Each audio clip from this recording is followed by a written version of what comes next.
नमः शिवाय। शिवजी सदा सहाय। ओम नमः शिवाय। गुरुजी सदा सहाय। कैलाश संहिता का अध्याय 15 और 16।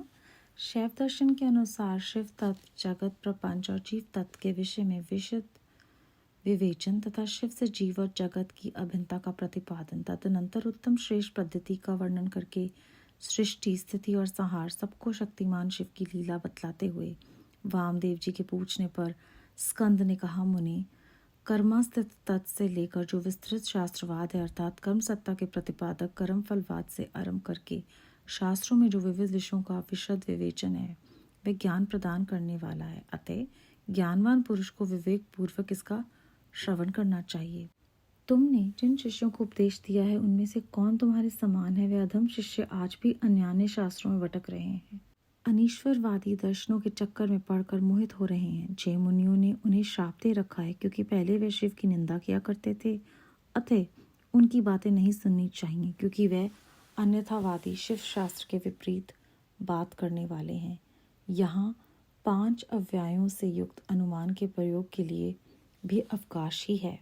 उत्तम व्रत का पालन करने वाले वामदेव, जैसे धूम का दर्शन होने से लोग अनुमान द्वारा पर्वत पर अग्नि की सत्ता का प्रतिपादन कर लेते हैं, उसी प्रकार इस प्रत्यक्ष प्रपंच के दर्शन रूप हेतु का अवलंबन करके परमेश्वर परमात्मा को जाना जा सकता है, इसमें संशय नहीं है।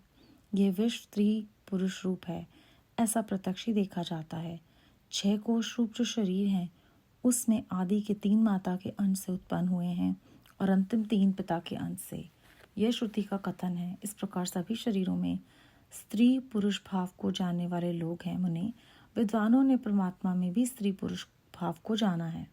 श्रुति कहती है, परब्रह्म परमात्मा सत चित और आनंद रूप है। असत प्रपंच को निवृत्त करने वाला शब्द ही सद्रूप कहा जाता है। चित शब्द से जड़ जगत की निवृत्ति की जाती है। यद्यपि सत शब्द तीनों लिंगों में विद्यमान है, तथापि यहाँ परब्रह्म परमात्मा के अर्थ में पुल्लिंग सत शब्द को ही ग्रहण करना चाहिए। वे सत शब्द प्रकाश का वाचक है। सन प्रकाशः, सन शब्द स्पष्ट रूप से प्रकाश का वाचक है। परमात्मा में जो सत्ता या प्रकाश रूपता है, वह उसके पुरुष भाव को सूचित करती है। ज्ञान शब्द का प्रायवाची जो चित शब्द है, वह स्त्रीलिंग है, अर्थात परमात्मा में चिद रूपता उसके स्त्री भाव को सूचित करती है। प्रकाश और चित ये दोनों जगत के कारण भाव को प्राप्त हुए हैं। इसी प्रकार सच्चिदात्मा परमेश्वर भी जब जगत के कारण भाव को प्राप्त होते हैं, तब उन एकमात्र परमात्मा में ही शिव भाव और शक्ति भाव का भेद किया जाता है। अब तेल और बत्ती में मलिनता होती है, तब उसके प्रकाश में भी मलिनता आ जाती है। चिता की आग आदि में अशिवता मलिनता स्पष्ट देखी जाती है। अतः मलिनता आदि आरोपित वस्तु है, उसका निवर्तक होने के कारण परमात्मा के शिव तत्व का ही श्रुति द्वारा प्रतिपादन किया गया है। जीव के आश्रित जो चित शक्ति है, वह सदा दुर्बल होती है। उसकी वृत्ति के लिए ही परमात्मा में सार्वकालिक सर्वशक्तिमता विद्यमान है। ईश्वर बलवान है, शक्तिमान है, यह व्यवहार देखा जाता है। महामुनि वामदेव, लोक और वेद में भी सदा ही परमात्मा की शिव रूपता शक्ति रूपता का साक्षात्कार कराया गया है। शिव और शक्ति के संयोग से निरंतर आनंद प्रकट रहता है। अतः मुने, उस आनंद को प्राप्त करने के उद्देश्य से ही पाप रहित मुनि शिव में मन लगाकर निरामय शिव, परम कल्याण एवं परमानंद को प्राप्त हुए हैं। उपनिषदों में शिव और शक्ति को ही सर्वात्मा एवं ब्रह्म कहा गया है। ब्रह्म शब्द से ही बृहदात्वर्थ गत व्यापकता एवं सर्वात्मकता का ही प्रतिपादन होता है। शंभु नामक विग्रह से ब्रह्मत्व और बृहत्व, व्यापकता और विशालता नित्य विद्यमान है। सद्युजात आदि पंच ब्रह्माएं शिव विग्रह से विश्व की प्रतीति ब्रह्म शब्द से ही कही गई है। वामदेव, हंस पद को पलट देने से सोहम पद बनता है। उसमें प्रणव का प्रकाट्य कैसे होता है, यह मैं तुम्हारे स्नेहवश में बता रहा हूँ, सावधान होकर सुनो। सोहम पद में से साकार और आकार नामक व्यंजनों को त्याग देने से स्थूल ओम शब्द बच रहता है, जो परमात्मा का वाचक है। तत्वदर्शी मुनि कहते हैं कि उसे महामंत्र रूप जानना चाहिए। उसमें जो सूक्ष्म महामंत्र है, उसका उद्धार मैं तुम्हें बता रहा हूँ। हंस पद में 3 अक्षर हैं, ह, अ, स।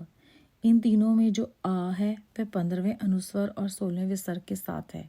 साकार के साथ जो अ है, वह विसर्ग सहित है। वह यदि साकार के साथ ही उठकर ह कि आदि में चला जाए तो हंस के विपरीत सोहम यह महामंत्र हो जाएगा। इसमें जो साकार है वह विश्व का वाचक है, अर्थात शिव ही साकार के अर्थ माने गए हैं।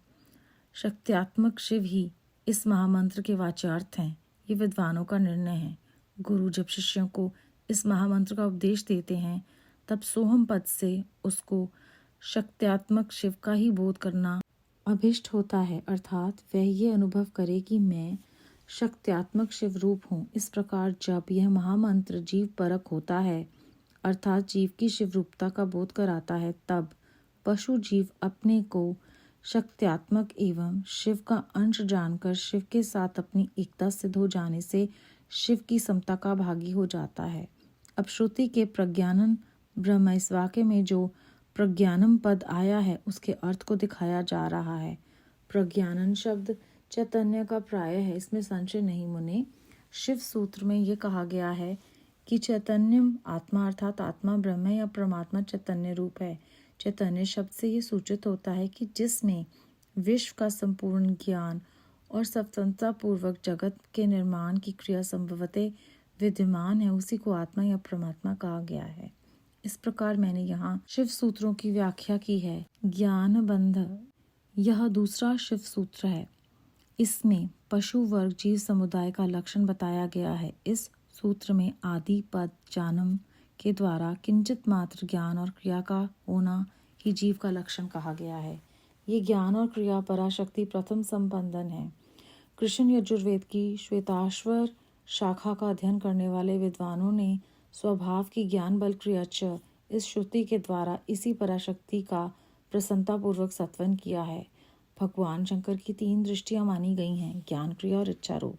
ये तीनों दृष्टियां जीवों के मन में स्थित हो इंद्रिया ज्ञान गोचर देह में प्रवेश करके जीव रूप हो सदा जानती और करती हैं। अतः ये दृष्टित्रय रूप जीवात्मा महेश्वर का स्वरूप है, ऐसा निश्चित सिद्धांत है। अब मैं जगत प्रपंच के साथ प्रणव की एकता का बोध करने वाले प्रपंचार्थ का वर्णन करूंगा। ओमितिदम सर्वम अर्थात ये प्रत्यक्ष दिखाई देने वाला समस्त जगत ओंकार है। ये सनातन श्रुति का कथन है। इससे प्रणव और जगत की एकता सूचित होती है।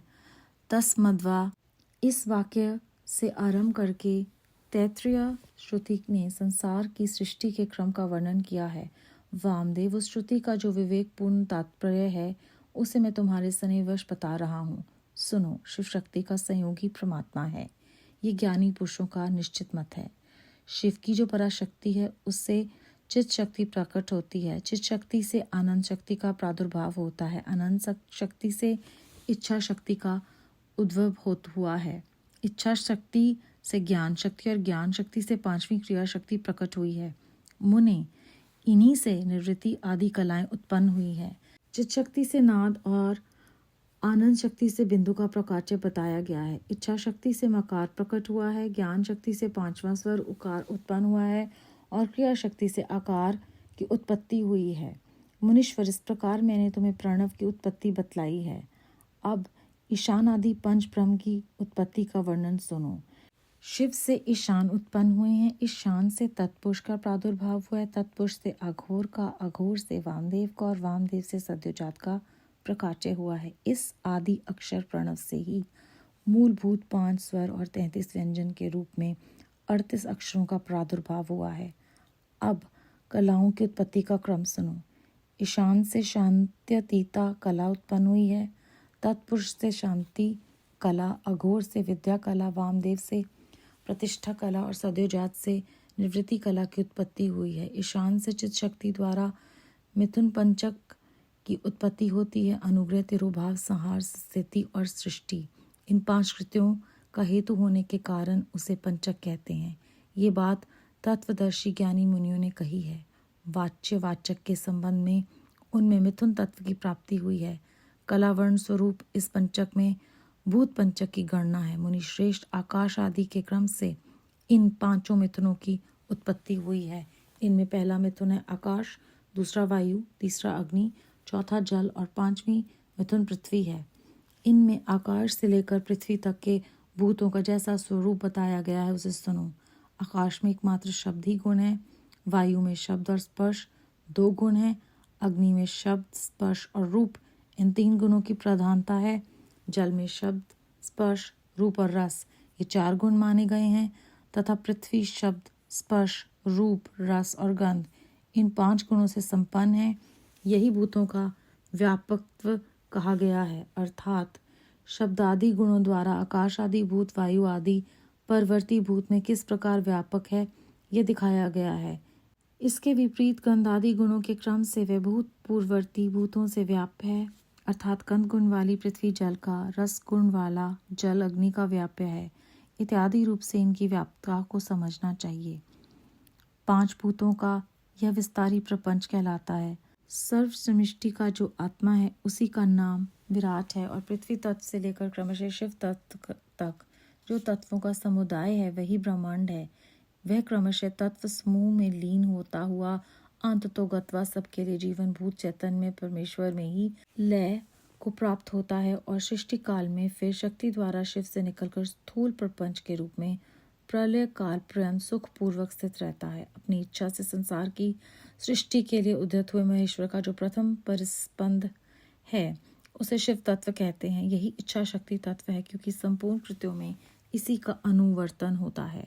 मुनीश्वर ज्ञान और क्रिया इन 2 शक्तियों में जब ज्ञान का आधिक्य हो तब उसे सदा शिव तत्व समझना चाहिए। जब क्रिया शक्ति का उद्रेक हो तब उसे महेश्वर तत्व जानना चाहिए, तथा जब ज्ञान और क्रिया दोनों शक्तियां समान हो तो वहाँ शुद्ध विद्यात्मक तत्व समझना चाहिए। समस्त भाव पदार्थ परमेश्वर के अंगभूत हैं, तथापि उनमें जो भेद बुद्धि होती है उसका नाम माया तत्व है। जब शिव अपने परम ऐश्वर्यशाली रूप को माया से निगृहित करके संपूर्ण पदार्थों को ग्रहण करने लगता है तब उसका नाम पुरुष होता है। तत्सृष्टवा तद्वानु प्रवासितः, उस शरीर को रचकर स्वयं उसमें प्रकट हुआ।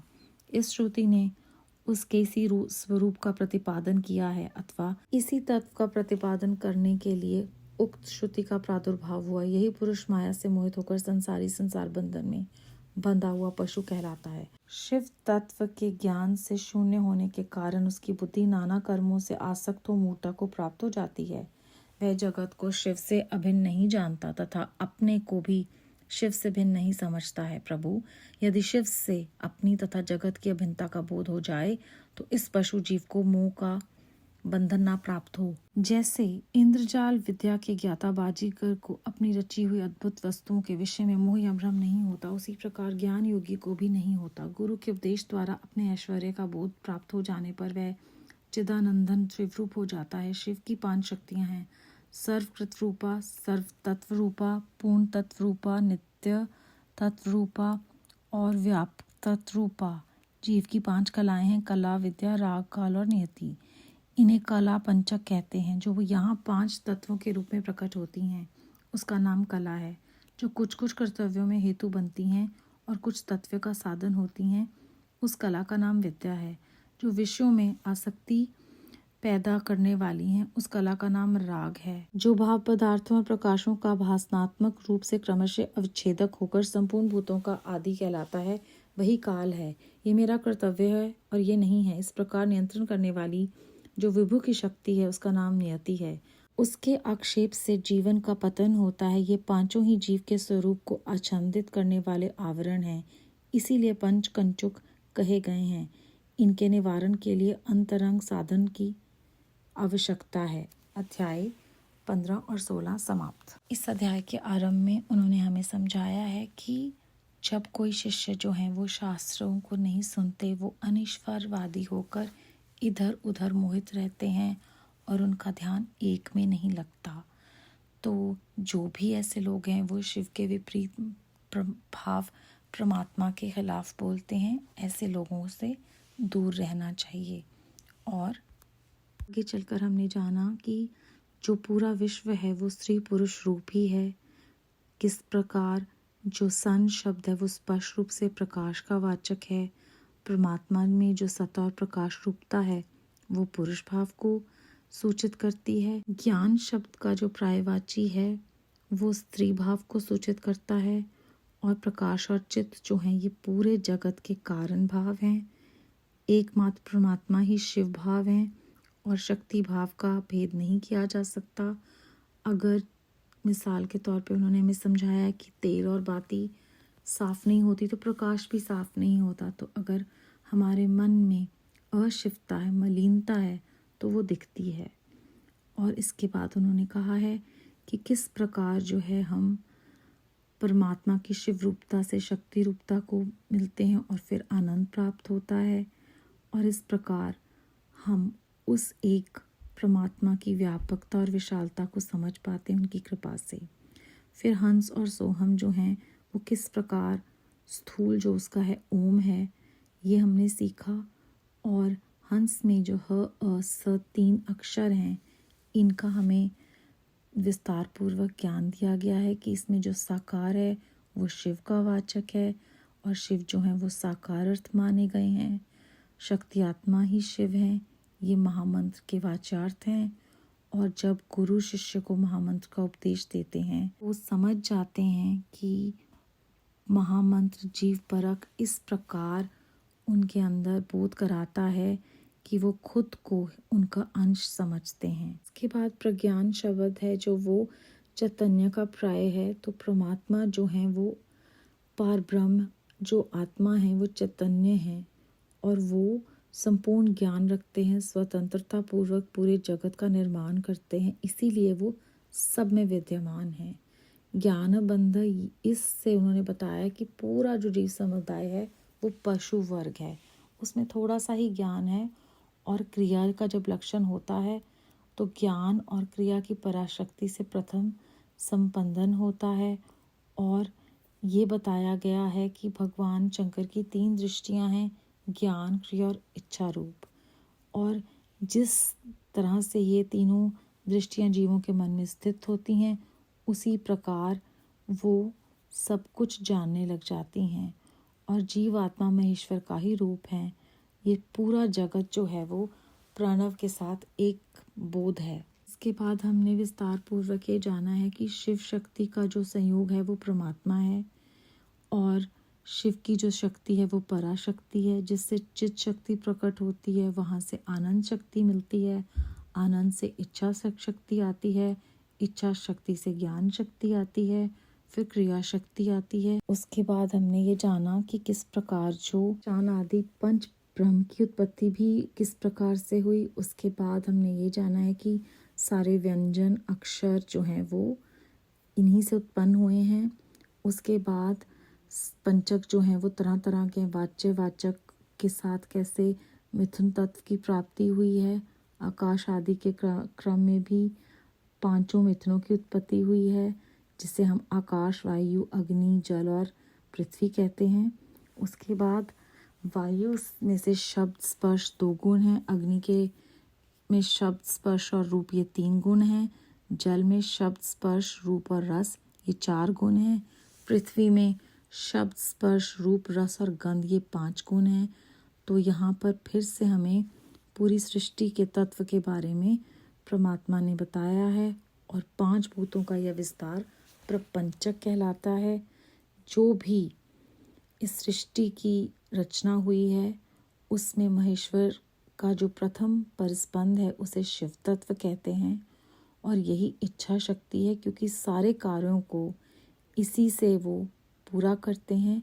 ज्ञान और क्रिया ये 2 शक्तियां हैं। जब इनमें से ज्ञान अधिक होता है तो वो सदा शिव तत्व समझना चाहिए उसे, और जब क्रिया शक्ति ज़्यादा हो तो उसे महेश्वर तत्व जानना चाहिए, और जब दोनों एक समान हो तो वो शुद्ध विद्यात्मक तत्व है।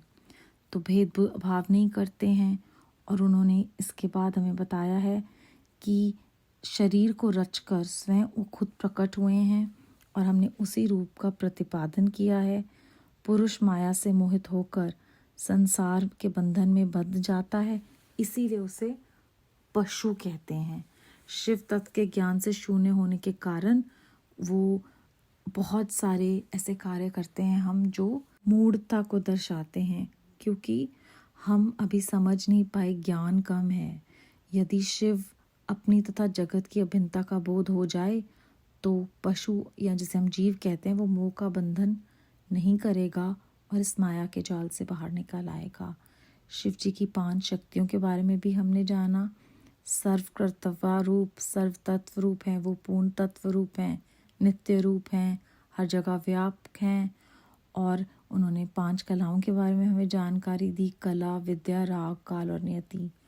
और हमें उन्होंने ये भी बताया कि शिव जी जो महाराज हैं वो 5 कृत्य करते हैं: अनुग्रह, तिरोभाव, संहार, स्थिति और सृष्टि। जो सब पर नियंत्रण करती है, जो विभु की शक्ति है, उसे नियति कहते हैं। और जो भी उसमें आक्षेप करता है उसका पतन हो जाता है। तो इसीलिए परमात्मा की रज़ा में रहने की यहाँ पे हमें बहुत गहरी शिक्षा मिली है। और ज्ञान जो है वो मात्र विकल्प है परमात्मा से मिलने का।